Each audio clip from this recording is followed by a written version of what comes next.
Merci Seigneur pour ce temps de louange et de célébration.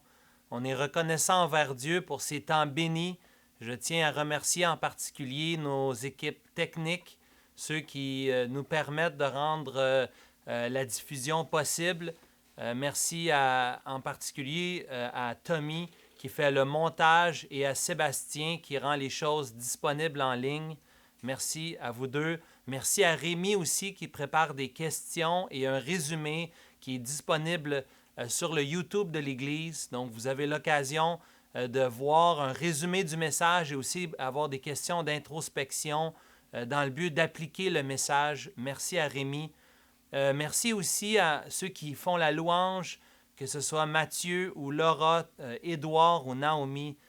Tous ceux qui participent de près ou de loin dans la louange, la célébration, nous rendons grâce à Dieu pour ça. Pour Pasteur Benoît aussi qui prépare la vie de l'Église, on est reconnaissant pour ces moments où on peut célébrer que l'Église est toujours active malgré le confinement, malgré le fait qu'on ne peut pas se réunir dans le bâtiment.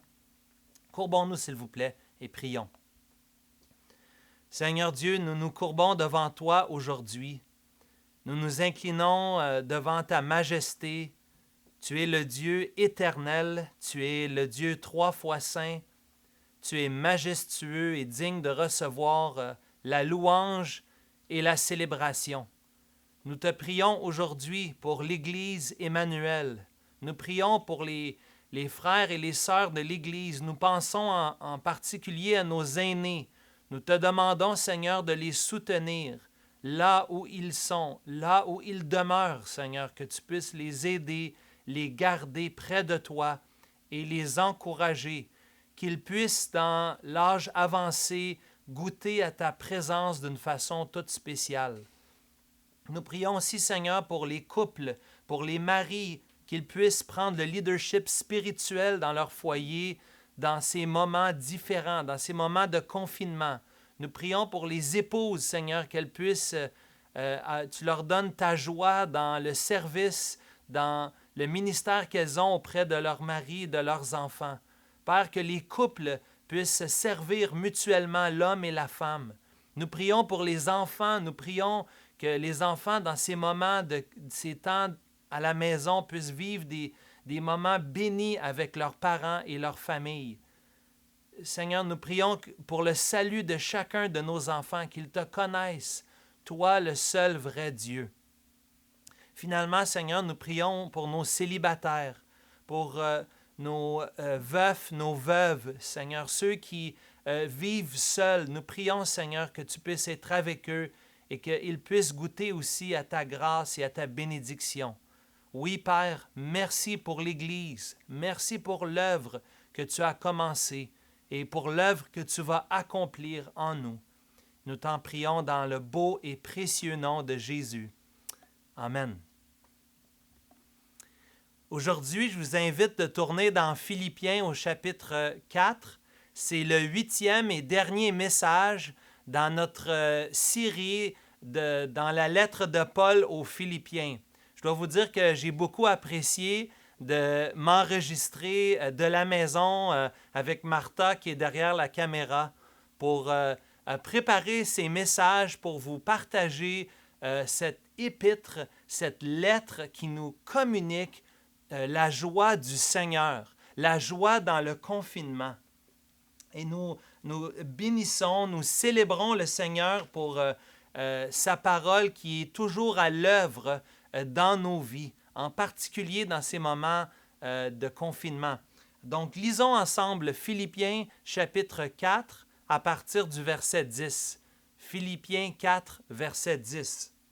« J'ai éprouvé une grande joie dans le Seigneur de ce que vous avez pu enfin renouveler l'expression de vos sentiments pour moi. Vous y pensiez bien, mais l'occasion vous manquait. Ce n'est pas en vue de mes besoins que je dis cela, car j'ai appris à être content dans l'état où je me trouve. Je sais vivre dans l'humiliation et je sais vivre dans l'abondance. En tout et partout, j'ai appris à être rassasié et à avoir faim, à être dans l'abondance et dans la disette. Je puis tout par celui qui me fortifie. Cependant, vous avez bien fait de prendre part à ma détresse. Vous le savez vous-même, Philippiens, au commencement de la prédication de l'Évangile, lorsque je partis de la Macédoine, aucune Église n'entra en compte avec moi pour ce qu'elle donnait et recevait. Vous fûtes les seuls à le faire, car vous m'envoyâtes déjà à Thessalonique et à 2 reprises de quoi pourvoir à mes besoins. Ce n'est pas que je recherche les dons, mais je recherche le fruit qui abonde pour votre compte. J'ai tout reçu et je suis dans l'abondance. J'ai été comblé de biens en recevant par Épaphrodite ce qui vient de vous comme un parfum de bonne odeur, un sacrifice que Dieu accepte et qui lui est agréable. Et mon Dieu pourvoira à tous vos besoins, selon sa richesse avec gloire en Jésus-Christ. À notre Dieu et Père soit la gloire au siècle des siècles. Amen. Saluez tous les saints en Jésus-Christ. Les frères qui sont avec moi vous saluent. Tous les saints vous saluent, et principalement ceux de la maison de César. Que la grâce du Seigneur Jésus-Christ soit avec votre esprit. Amen. La semaine dernière, nous avons vu pour la fête des mères que Paul souligne son affection pour les Philippiens dans Philippiens 4 au verset 1. Il dit, c'est pourquoi, mes très chers frères, mes bien-aimés, vous qui êtes ma joie et ma couronne, demeurez fermes dans le Seigneur, mes bien-aimés. Mais ici, au verset 10, Paul parle un peu plus du fait qu'il trouve sa joie dans les frères et les sœurs qui sont à Philippe. Vous remarquez le verset 10, juste en guise d'introduction, Paul dit, j'ai éprouvé une grande joie dans le Seigneur, de ce que vous avez enfin pu en renouveler l'expression de vos sentiments envers moi. Cette grande joie de Paul, c'est la joie de voir Dieu à l'œuvre dans les frères et les sœurs, dans le Seigneur Jésus, dans les autres. Quand Dieu est à l'œuvre dans les autres, on voit les évidences de la grâce de Dieu, de son travail qu'il a commencé et qui va rendre parfait pour le jour de Jésus-Christ. Paul peut se réjouir de l'œuvre qui se fait parmi les Philippiens. Il y a un renouvellement de l'expression des sentiments affectueux l'un pour l'autre. Paul avait démontré son amour, mais maintenant, au verset 10 et suivant, l'Église qui est à Philippe a démontré son amour aussi, son affection pour l'apôtre Paul. Cette affection réciproque entre Paul et les Philippiens est un modèle merveilleux pour nous, frères et sœurs dans l'Église. C'est-à-dire que nous voyons une appréciation mutuelle, une appréciation réciproque les uns pour les autres, et des mots d'encouragement par rapport à l'œuvre de Dieu accomplie dans la vie de l'autre, et des services qu'on peut se rendre les uns aux autres. Ici, Paul souligne en particulier le fait qu'ils ont démontré de façon tangible la générosité par leurs dons financiers. Alors, je crois que c'est l'idée principale dans les versets 10 à 19. Ici, c'est la démonstration tangible de la générosité des Philippiens et du soutien qui a été fait envers l'apôtre Paul. Donc, Paul termine sa lettre sur une triple note. Nous allons voir aujourd'hui 3 éléments. D'abord, dans les versets 11 à 13, premièrement, le serviteur qui vit dans le contentement. Deuxièmement, une Église qui prend part à l'œuvre de Dieu dans les versets 14 à 18 par sa générosité. Et finalement, un Dieu qui pourvoit à tous nos besoins dans les versets 19 à 20. Donc, le serviteur qui vit dans le confinement et dans le contentement plutôt, jeu de mots, un serviteur qui vit dans le contentement, premièrement. Deuxièmement, une Église qui prend part à l'œuvre de Dieu. Et finalement, Dieu qui pourvoit à nos besoins. C'est les 3 points qu'on va regarder ensemble aujourd'hui. Donc, premièrement, un serviteur qui vit dans le confinement, dans les versets 11 et 13. Vous remarquerez déjà au verset 11 ce rappel des besoins. Je veux juste vous amener à remarquer dans les versets du chapitre 1, du chapitre 4, verset 1 jusqu'au chapitre 4, verset 23, il y a 4 mentions du mot besoin.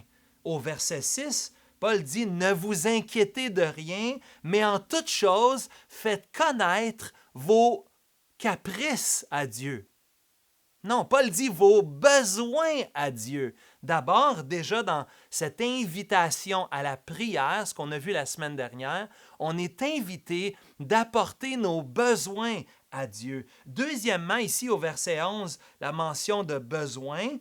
Au verset 16 et ainsi qu'au verset 19, ce qu'on va voir tout à l'heure, Paul répète à 4 reprises l'importance des besoins. C'est vraiment au niveau des besoins que Paul signale son intérêt ici et l'intérêt de l'Église qui est à Philippe. Paul peut dire ici que ce n'est pas d'abord mes besoins qui sont importants. Remarquez au verset 11, Paul dit, ce n'est pas en vue de mes besoins, même de l'essentiel pour Paul. Il dit, ce n'est pas en vue de moi en premier, mais c'est de penser aux autres. Paul démontre une fois de plus son altruisme ici, l'incarnation de Philippiens chapitre 2, verset 4. Il ne pense pas à ses propres besoins, mais aux besoins des autres, de façon désintéressée par rapport à l'argent ou aux possessions. Paul peut dire ici aux Philippiens que ce n'est pas en rapport avec mes besoins d'abord ou premièrement, ce n'est pas ça qui est le plus important, mes besoins.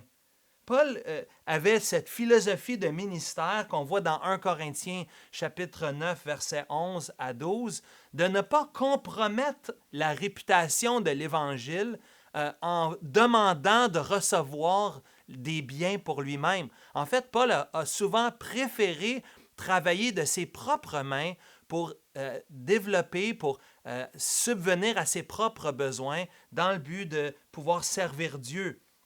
Paul ne voulait pas compromettre la réputation de l'Évangile. L'Évangile, c'est gratuit et Paul a travaillé de ses propres mains pour pourvoir à ses besoins. Mais deuxièmement, Paul veut conserver aux Philippiens la motivation première, qui celle de plaire à Dieu et non à lui-même. On voit ça dans Philippiens 1, verset 27, ou Philippiens 2, versets 12 et 13. Paul veut que la motivation des Philippiens se trouve en Dieu, pas dans l'idée de soutenir Paul premièrement.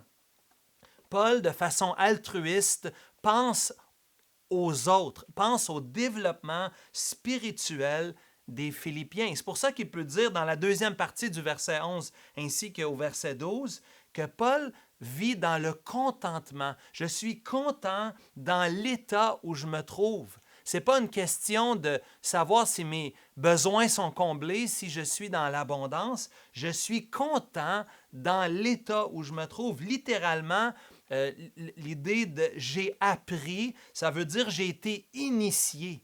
J'ai expérimenté, si vous voulez, j'ai appris par l'expérience, en étant initié, à être content dans l'état où je me trouve.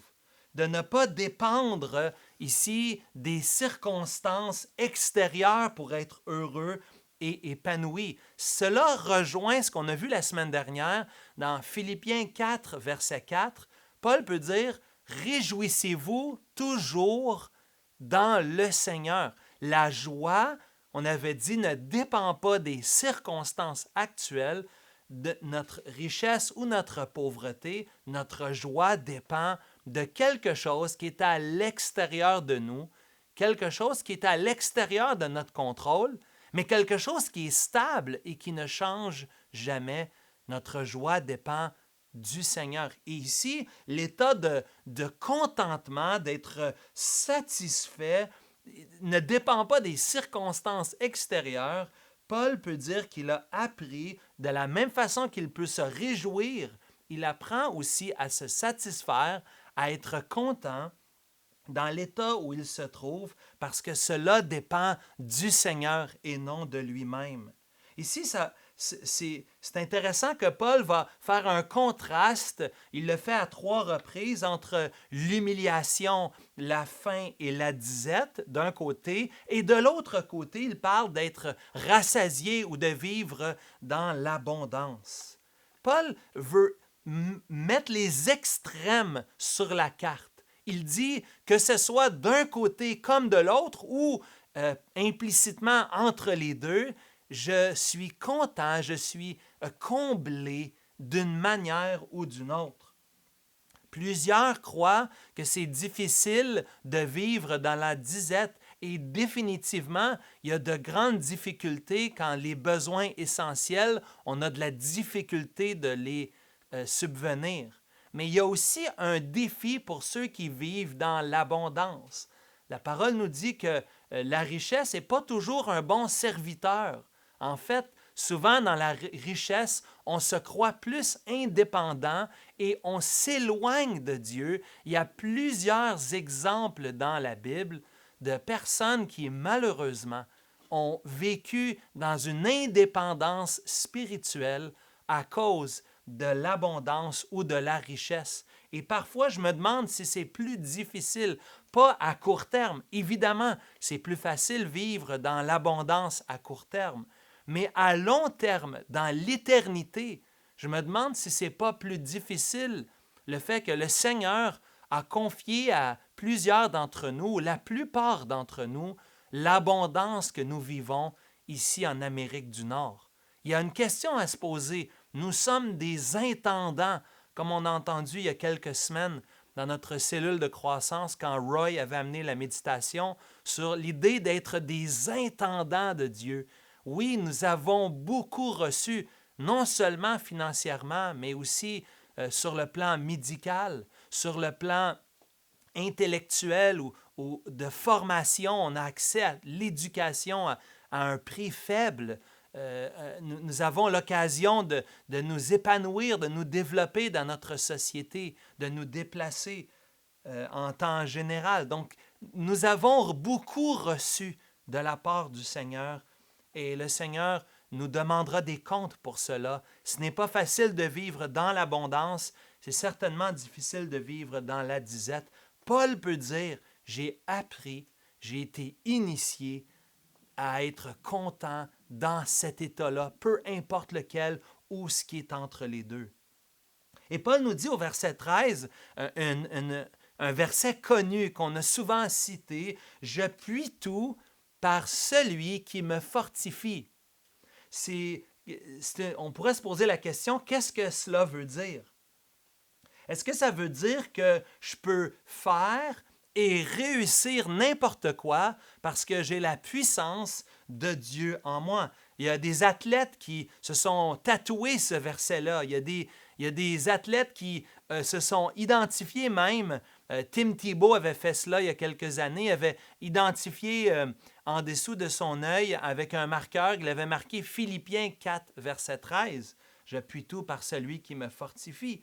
Est-ce que les athlètes, en mettant ce verset-là, en s'apposant ce verset-là, est-ce que cela veut dire que ça va les aider à atteindre le sommet de la réussite dans le sport parce qu'ils ont en Dieu la capacité de tout faire? Est-ce que dans le monde des affaires, est-ce que ça veut dire que si je prie le verset Philippiens 4, verset 13, que je vais tout ce que je vais entreprendre, tous mes projets, tous mes rêves, toutes mes visions vont s'accomplir? Est-ce que je vais réussir à surmonter les obstacles et accomplir le destin qui est devant moi? Ou si tu es un étudiant aujourd'hui, est-ce que en priant Philippiens 4, verset 13, ou en récitant ce verset-là, est-ce que ça veut dire que tu vas avoir une réussite scolaire dans tes études? C'est dans la Bible, Philippiens 4, verset 13, et je crois que c'est vrai, mais cependant, je crois que plusieurs personnes prennent à tort ce verset-là. Je crois que plusieurs personnes vont abuser. Ça fait partie des versets les plus abusés dans la Bible, malheureusement. Il y en a qui croient que ça veut dire que si Dieu est pour nous, qui sera contre nous? Plusieurs, même dans ce temps de pandémie, ont cité le psaume 91, disant que nous allons marcher sur le lion et l'aspic, que le mal ne va pas nous atteindre, parce que nous, on est des croyants, parce que Dieu nous l'a révélé d'une façon spéciale. La version sommaire dit ici, « Je peux tout grâce à celui qui me fortifie. » Donc, les gens se disent, le verset est dans la Bible, je veux me l'approprier. Et même des personnes qui arriveraient à poser des questions, on pourrait même leur dire, ben, arrête tu ne devrais pas fermer les possibilités. Tout est possible avec Dieu, n'est-ce pas? Joel Osteen, le faux prophète américain, utilise ce verset-là pour parler d'un Dieu qui veut te donner des victoires et du succès dans tout ce que tu vas entreprendre. Et je ne suis pas en train de dire ici que nous n'avons pas un Dieu de miracles qui peut accomplir des choses absolument incroyables. J'ai entendu parler la semaine dernière d'une profession de foi d'une sœur âgée, d'une dame âgée qui serait devenue une sœur, qui aurait professé Jésus-Christ. C'est un frère qui m'a communiqué cela. C'est une bénédiction d'entendre une personne qui semble avoir saisi l'Évangile et avoir reçu le don de la vie éternelle. C'est miraculeux pour nous. Mais nous croyons aussi au Dieu de miracles, qui guérit aussi. Nous croyons que Dieu a intervenu d'une façon spéciale dans la vie de Caleb Fontaine, le petit-fils de Serge et de Suze, le neveu de Édouard. Dieu a agi d'une façon incroyable et nous croyons que Dieu a passé sa main sur Caleb pour le soutenir au milieu de tous les traitements qu'il a vécus. Quand nous voyons cet enfant, nous voyons un trophée de la grâce de Dieu et nous célébrons Dieu pour cela. Je crois au Dieu qui peut faire des miracles, mais attention ici, bien-aimé, si tu échoues dans le sport, dans l'entreprise ou dans tes études, est-ce que cela veut dire que tu n'as pas bien cru ou mis en pratique ou tu t'es pas approprié Philippiens 4, verset 13? Peut-être que tu pourrais te dire, si tu as des échecs dans ta vie, ben, il y a quelque chose qui ne va pas dans ta vie spirituelle. Mais il faut se poser la question, Philippiens 4, 13, quel est son contexte? Qu'est-ce que Paul voulait dire aux Philippiens? Premièrement, avant de s'approprier un verset, n'importe lequel verset dans la Bible, il faut se poser la question, quel est le contexte? Le contexte est maître. Le contexte du verset, oui, mais le contexte dans le passage, dans le livre biblique, mais aussi le contexte dans toute la Bible. Et c'est intéressant ici que Paul ne parle pas ici dans le but de monter ton estime de toi-même. Paul n'est pas en train de dire ici que tes rêves vont s'accomplir, que tu vas surmonter tous les obstacles dans ta vie. Non, Paul ici adresse un autre élément. Restons dans le contexte ici de Philippiens 4, verset 13, et revenons sur l'idée des besoins présentés au verset 11. Je vous ai dit tantôt, il y a 4 références aux besoins dans le chapitre, mais en particulier ici, Paul adresse les Philippiens dans le contexte des besoins, qu'il demande aux Philippiens, il est reconnaissant, on va le voir dans quelques instants, parce qu'ils ont contribué à l'œuvre de Dieu, ce qui a subvenu aux besoins de Paul. Mais Paul ici ne parle pas de but hypothétique, de rêve ou d'ambition. Paul parle ici d'adversité réelle. Rappelons-nous, Paul est en prison ici. Paul est en prison, confiné.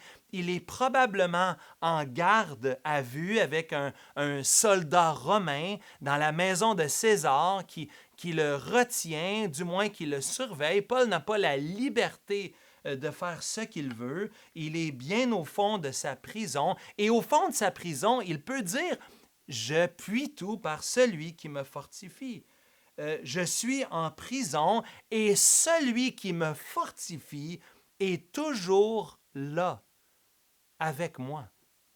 Il ne m'abandonne pas. La puissance de Christ n'est pas une force vague pour accomplir les désirs charnels ou les rêves terrestres de Paul.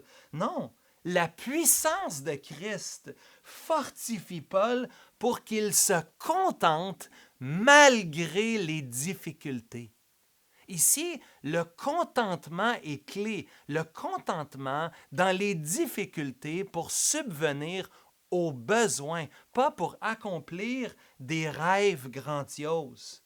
Que j'en aille beaucoup, que j'en aille peu, c'est pas ça qui compte.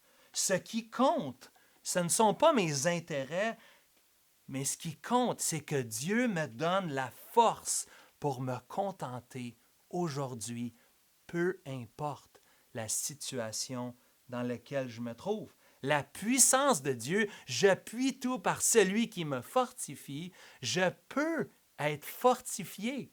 Dieu me fortifie au milieu de mes difficultés. Mon frère, ma sœur, est-ce que votre attitude dépend de vos circonstances? Est-ce que votre attitude dans des moments difficiles, c'est celui d'être désintéressé, de chercher le bien des autres, de se contenter, d'accepter son sort et sa situation? Est-ce que même dans les difficultés, vous pouvez vous glorifier en Dieu et chercher la puissance en Dieu au milieu des moments difficiles de vos vies? Je sais que ce que je viens de dire, c'est peut-être pas populaire. Plusieurs personnes vont enseigner dans le but de motiver les troupes, dans le but de chercher un pep talk, comme on dit en anglais, un discours motivant. Mais je crois vraiment que le sens du texte ici et la façon d'interpréter ce passage, c'est que Dieu le Père, Dieu le Fils, Dieu le Saint-Esprit nous fortifie dans toutes circonstances et en particulier ici, dans les difficultés, dans la disette, dans le besoin. Donc, Paul ici est un modèle pour nous d'un serviteur qui vit dans le contentement malgré son confinement. On a beaucoup de choses à réfléchir, même dans la situation dans laquelle on se trouve aujourd'hui. Chers amis, frères et sœurs, est-ce que nous vivons le contentement dans le confinement? On ne peut pas faire les activités qu'on est habitué de faire. On ne peut pas peut-être sortir comme on voudrait ou dépenser, magasiner, faire nos courses, voir ceux qu'on aime. Est-ce que tu apprends à te contenter en Dieu malgré cela? Mon frère, ma sœur, je me parle à moi aussi aujourd'hui. Nous voulons être de ceux qui sont des serviteurs, des servantes, qui vivent le contentement dans le confinement. Donc, deuxièmement, nous allons voir ici l'Église qui prend part à l'œuvre de Dieu dans les versets 14 à 18. Si dans les versets 11 à 13, Paul parle de lui-même et de son attitude, ici, il va féliciter l'Église qui est à Philippe dans son attitude. On avait vu dans les versets 27 à 30 du chapitre 1 que Paul souligne le fait que l'Église qui est à Philippe prend part au combat spirituel. Ils sont dans le même combat que Paul pour l'Évangile. Mais malgré que Paul est désintéressé, malgré qu'il vit dans son contentement par rapport à sa propre situation, Paul ne passe pas sous silence les gestes concrets. J'aimerais qu'on le voie ici comme des gestes concrets posés par l'Église qui est à Philippe dans le but de bénir Paul, mais surtout d'investir dans l'œuvre de Dieu. Et on voit que Paul, ici, souligne la sensibilité des Philippiens pour les autres dans les versets 14 à 16. Vous avez bien fait de prendre part à ma détresse. Vous avez pris soin de moi. Vous le savez, verset 15, vous-même, Philippiens, au commencement de la prédication de l'Évangile, lorsque je partis de la Macédoine, aucune Église n'entra en compte avec moi de ce qu'elle donnait et recevait. Vous fûtes les seuls à le faire, car vous m'envoyâtes déjà à Thessalonique à 2 reprises, de quoi pourvoir à mes besoins. Paul, une fois de plus, est élogieux envers les Philippiens. Paul souligne leur obéissance. Frères et sœurs, on a besoin de faire ça. On a besoin d'encourager les autres quand on voit leur obéissance. Parents, on a besoin d'encourager nos enfants lorsqu'ils obéissent. Il faut leur dire, bravo, je suis content que tu as obéi. Et c'est ce qu'on voit ici. Paul souligne l'obéissance des Philippiens et il va même dire que vous êtes les seuls. Il les démarque des autres églises. Il y a quelque chose de spécial en toi. Je vois une obéissance particulière à Dieu qui est merveilleuse. Et Paul revient sur cette idée de prendre part, ce qu'on avait vu dans Philippiens 1, verset 5. Paul avait dit aux Philippiens, il leur dit de manifester, je rends grâce à Dieu, à mon Dieu, de tout le souvenir que je garde de vous, verset 4, ne cessant dans toutes mes prières pour vous, de manifester ma joie au sujet de la part que vous prenez à l'Évangile depuis le premier jour jusqu'à maintenant. Paul voyait les Philippiens comme des participants à l'Évangile, participants à l'œuvre de Dieu. Ce n'est pas seulement les pasteurs qui font l'œuvre de Dieu, ou les anciens, ou les diacres, ou les responsables de ministère. L'œuvre de Dieu, c'est nous, c'est l'Église. On est tous participants à l'œuvre de Dieu. Nous avons des rôles différents, mais on prend part ensemble à l'œuvre de Dieu. Et ici, Paul souligne un élément en particulier, le soutien financier. Et c'est l'occasion pour nous de parler aujourd'hui du soutien financier de l'Église par rapport à l'œuvre de Dieu.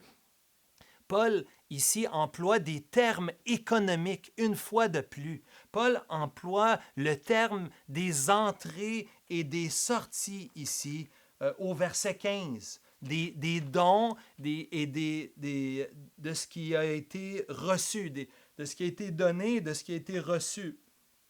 Paul ici veut dire aux Philippiens, vous avez utilisé, vous avez même rendu des comptes financièrement, vous avez été imputable, redevable, en ce sens que vous m'avez partagé, vous m'avez fait part de ça, et vous avez participé, vous avez aussi donné à l'œuvre de Dieu. Mais remarquez aussi au verset 15 que Paul ici plutôt au verset 16, Paul va souligner quelque chose d'important. Ce n'est pas seulement par rapport à lui-même, mais au verset 16, il parle du soutien financier dans le but de voir le progrès chez les autres. Regardez au verset 16, c'est une référence à une autre église qui se trouve dans une ville qui s'appelle Thessalonique. Les Thessaloniciens, nous avons 2 livres dans le Nouveau Testament, 1 et 2 Thessaloniciens, écrits par Paul. Paul voit l'établissement de l'Église qui est à Philippe dans Acte 16, on en a déjà parlé, mais tout de suite après, au chapitre 17 du livre des Actes, dans le 2e voyage missionnaire, nous voyons Paul qui s'en va de Philippe pour aller à Thessalonique et par la suite à Bérée, mais il fait un arrêt et passe du temps parmi les Thessaloniciens. Paul connecte directement le don des Philippiens pour l'œuvre qui se produit à Thessalonique. Paul ne voit pas une déconnexion.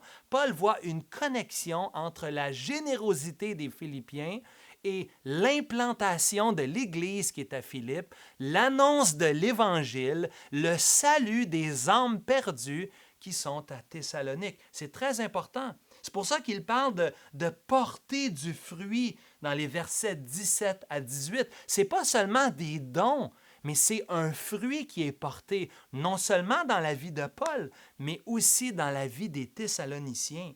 Paul recherche plus que les dons. Paul recherche le fruit de la vie spirituelle, de la vigne qui produit du fruit, du cep qui est attaché au sarment et qui porte du fruit. Le fruit qui vient de Dieu, le Saint-Esprit. Le fruit, dit Bernard Guy, c'est merveilleux, écoutez ça, c'est nous laisser utiliser par Dieu pour combler le besoin des autres. C'est tellement une belle phrase. C'est nous laisser utiliser par Dieu pour combler les besoins des autres. C'est ce que les Philippiens ont fait. Pour combler le besoin spirituel, Dieu a utilisé les Philippiens pour qu'ils donnent de façon matérielle, de façon financière, dans le but de voir un fruit spirituel et éternel dans la vie des Thessaloniciens. C'est merveilleux, n'est-ce pas? Rappelons-nous les paroles dans Acte 20, verset 35. Il y a plus de bonheur à donner qu'à recevoir. C'est ce que vivent les Philippiens.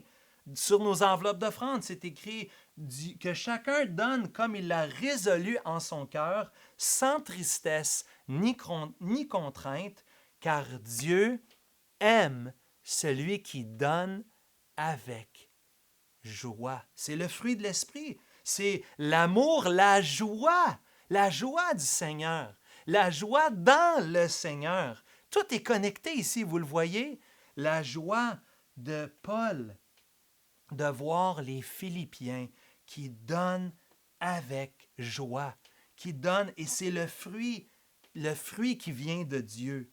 Le fruit de Dieu dans la vie des Philippiens produit un fruit dans la vie des Thessaloniciens.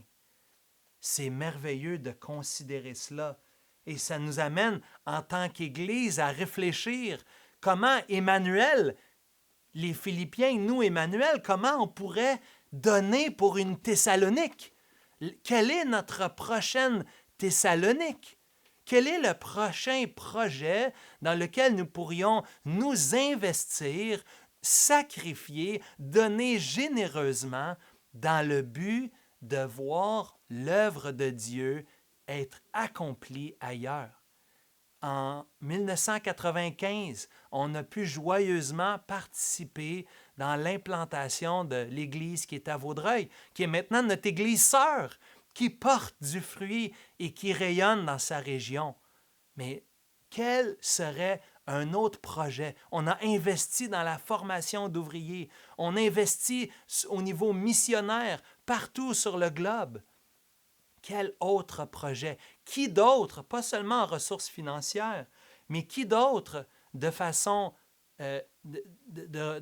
humaine ou de ressources humaines, qui d'autre pourrions-nous envoyer pour voir l'œuvre de Dieu s'accomplir, pour voir ce fruit qu'il s'accomplit dans la vie des autres? Paul félicite, il souligne, il voit qu'il est comblé de biens, mais Paul connecte les dons à quelque chose de plus grand.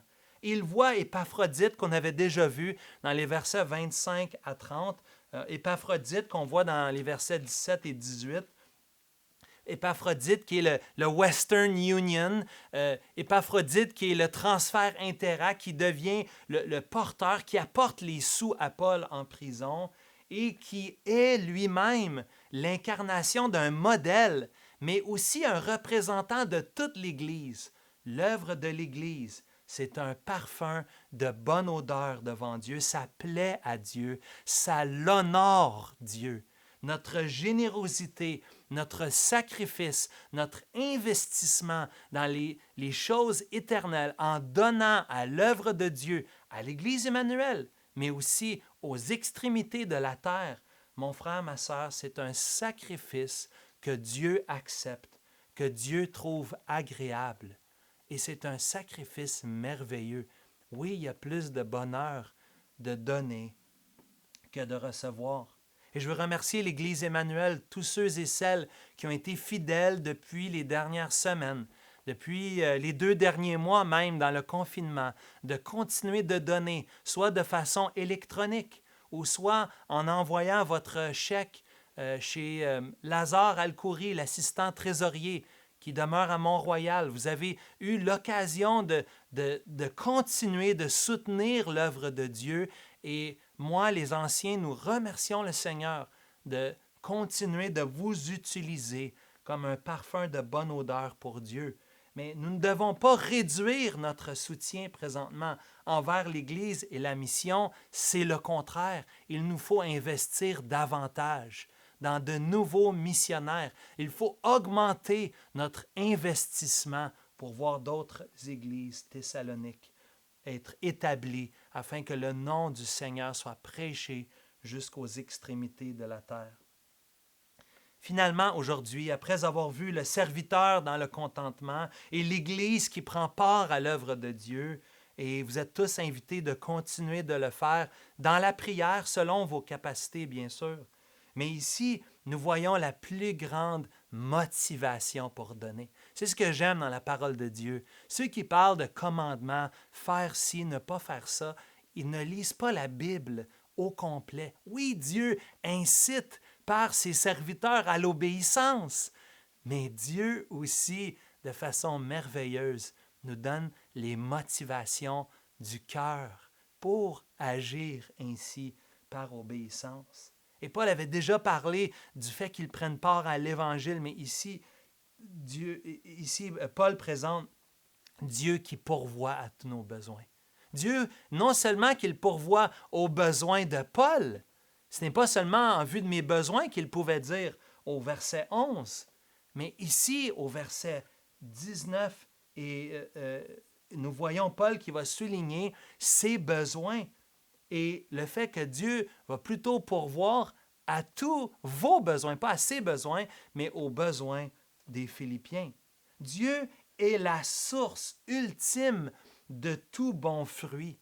C'est Dieu qui, ultimement, notre passion, notre contentement, se manifeste par une générosité extrême. Tu dis, comment ça se fait? Comment qu'on peut donner quand on a peu?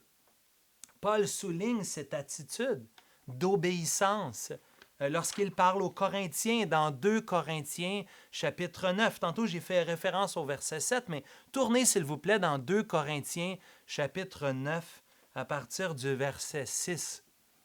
Un passage parallèle merveilleux parce qu'il y a plusieurs éléments qui s'entrecoupent. Mais ici, dans 2 Corinthiens 9, versets 6 à 11, Paul dit aux Corinthiens, « Sachez-le, celui qui sème peu et celui qui sème peu moissonnera peu, et celui qui sème abondamment moissonnera abondamment. Que chacun donne, le verset qu'on a lu tantôt, comme il a résolu dans son cœur, sans tristesse ni contrainte, car Dieu aime celui qui donne avec joie. » Mais regardez le verset 8. « Et Dieu peut vous combler de toutes sortes de grâces, afin que, possédant toujours en toutes choses de quoi satisfaire à tous vos besoins, vous ayez encore en abondance pour toute bonne œuvre. Selon qu'il est écrit, il a fait des largesses, il a donné aux indigents, aux pauvres, sa justice subsiste à jamais.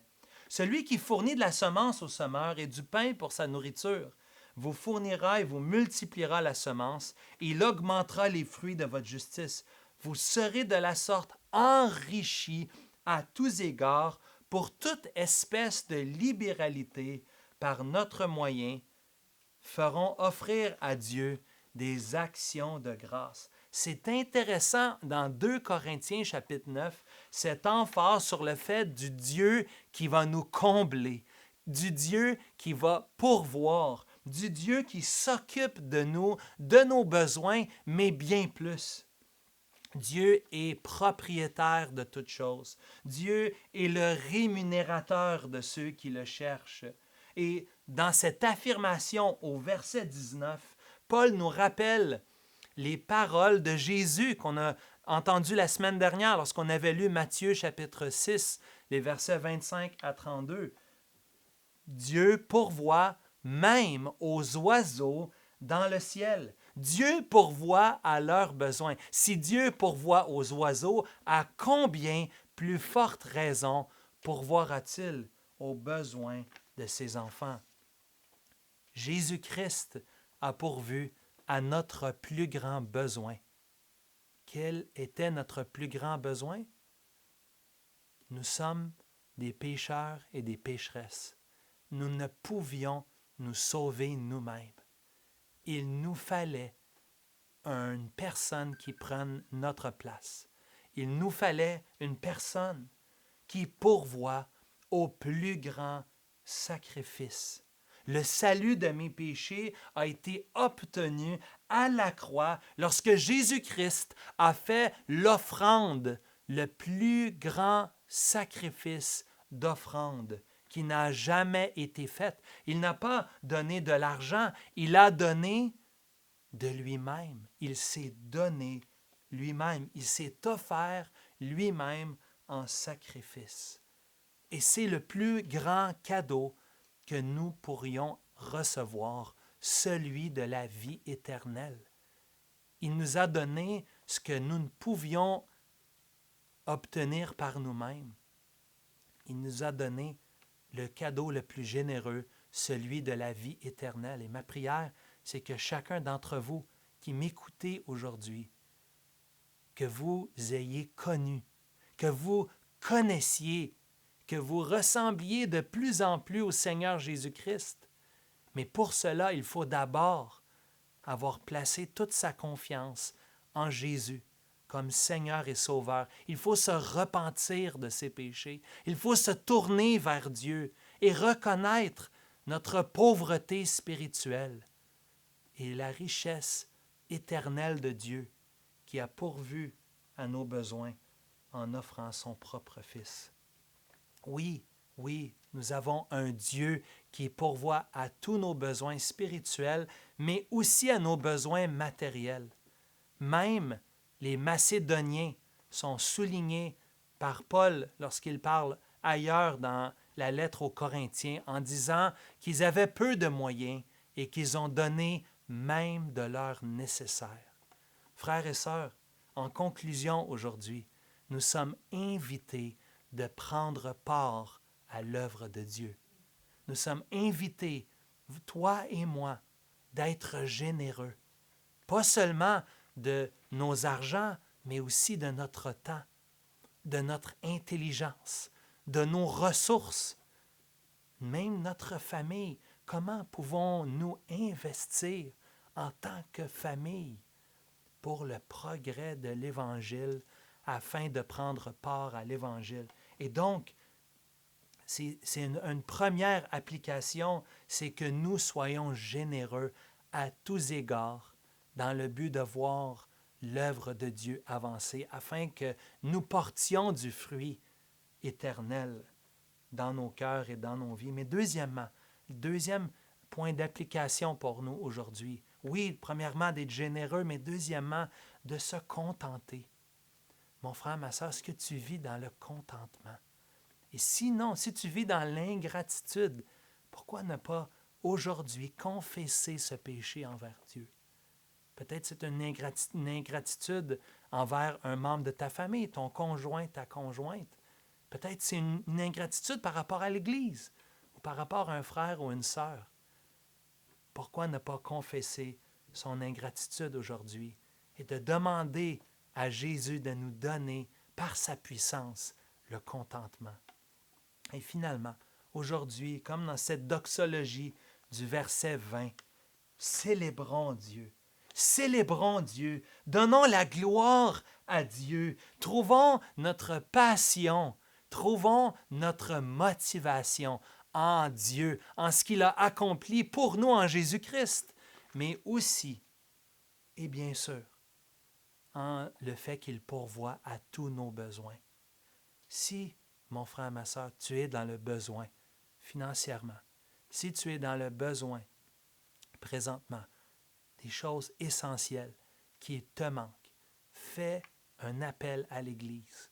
Envoie un courriel à l'Église. Appelle au numéro de téléphone à l'Église 514-624-0801. Il nous ferait plaisir de vous aider. De vous aider parce que Dieu est celui qui nous a aidés le premier. Nous sommes ses enfants et nous voulons aider ceux qui sont dans le besoin. Prions, s'il vous plaît. À notre Dieu et Père, soit la gloire au siècle des siècles. Que la grâce du Seigneur soit avec votre esprit. Amen.